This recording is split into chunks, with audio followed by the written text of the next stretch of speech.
à répandre.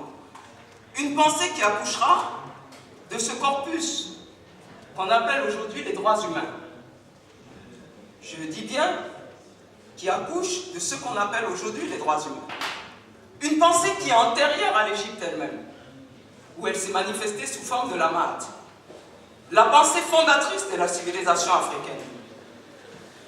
La pensée à laquelle les Africains reviennent toujours à l'heure du grand danger.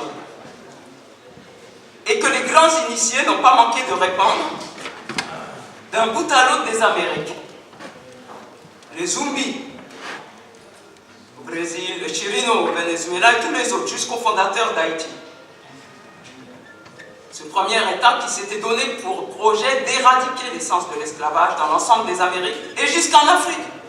Toussaint disait qu'il irait arrêter l'hémorragie aux côtes de l'Afrique. Et que de grâce, on cesse quand on parle de la genèse des droits humains, de nous ramener à la révolution tardive française. Cette révolution n'abolit pas l'esclavage. En 1789, il y a des débats longs à l'Assemblée nationale française. Les protagonistes disent on ne peut pas scier la branche sur laquelle on est assis. N'oublions pas que c'est une révolution de la bourgeoisie contre la noblesse qui accaparait le pouvoir. Donc cette révolution n'abolit pas l'esclavage, raison pour laquelle les Haïtiens se libèrent eux-mêmes. Et sa déclaration des droits de l'homme ne s'applique ni aux Noirs ni aux femmes. Il y a une femme blanche qui a rédigé une déclaration de la femme, des droits de la femme et de la citoyenne. Olympe de Gouges, on lui a coupé la tête. Nous voici donc à l'orée du 19e siècle, entrés dans l'ère du plan d'annihilation des Noirs et plus précisément d'éradication de la civilisation africaine. Parce que cette idéologie contrecarre ceux qui sont alors les tenants du pouvoir en Occident, ces affairistes du colonialisme. L'Afrique est politiquement affaiblie, l'heure est à la colonisation. En France, Napoléon fait adopter des lois qui vont inspirer plus tard les lois de l'apartheid. C'est à Napoléon qui se référeront pour pondre leur corpus. Parce qu'il y a trop de Noirs en France. À l'époque déjà. Et puis surtout, ces Noirs ont pu s'immiscer dans des places où on ne les attendait pas. Chevalier de Saint-Georges qui dirige l'orchestre de Versailles, etc., etc. Enfin bref, il faut stopper ce processus. Dans les cercles dits scientifiques, on est donc au début du 19e siècle, bon, on théorise sur l'infériorité du Noir. Pour l'effacement de Haïti, préfigurant la conférence de Berlin, et là je le répète, préfigurant la conférence de Berlin, les rivaux coloniaux, toutes ces nations coloniales en compétition, vont s'allier. Elles vont s'allier et dépasser leurs contradictions pour menacer le gouvernement haïtien d'une guerre générale si les esclaves en fait qui se sont libérés n'indemnisent pas les maîtres.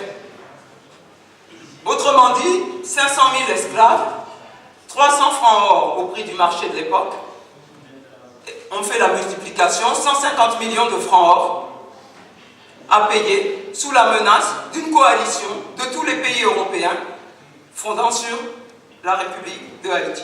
Voilà le début de la neutralisation d'Haïti. Et là-dessus s'ajoute le fait que, bien évidemment, ces gens n'ont pas les 150 millions de francs or, mais qu'à cela ne tienne, la France va prêter avec intérêt l'argent qu'elle va empocher. Et le processus infernal de la dette que certains n'ont découvert qu'au cours des dernières décennies, il est enclenché pour Haïti, qui est le précurseur dans tout, y compris dans ce malheur-là. En Afrique, au long de ce 19e siècle, durant des décennies, partout ce sont des guerres de résistance, les chefs de la résistance sont vaincus les uns après les autres, les communautés sont déstructurées et on aboutit à Berlin. Ce pourquoi nous sommes aujourd'hui, ce que nous sommes en train de commémorer aujourd'hui. Ce grand dépeçage ici à Berlin. La nouveauté dans la rapine coloniale, c'est qu'il y a désormais un projet pour l'Afrique. Un projet qui est d'assigner à l'Afrique une place précise dans l'échiquier global, réservoir de ressources, éventuellement débouchés pour marchandises. Et vous allez voir que jusqu'à aujourd'hui, ce projet a été suivi de manière méticuleuse et que la position occidentale dans la négociation de tous les accords bilatéraux et multilatéraux, même des 50 dernières années, vise toujours à servir avec conscience ce même projet.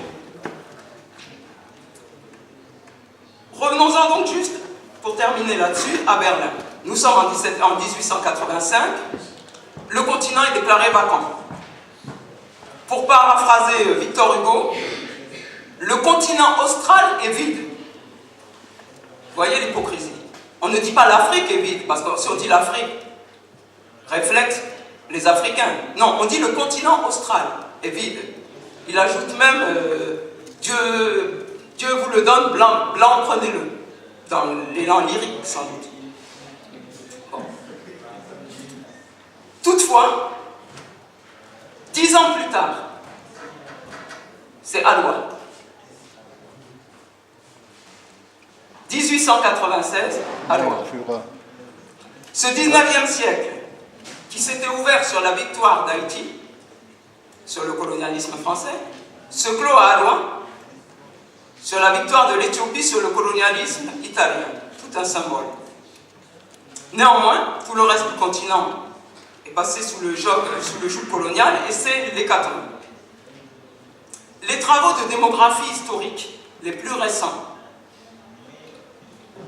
indiquent que d'une population de 600 à 800 millions d'habitants en 1550,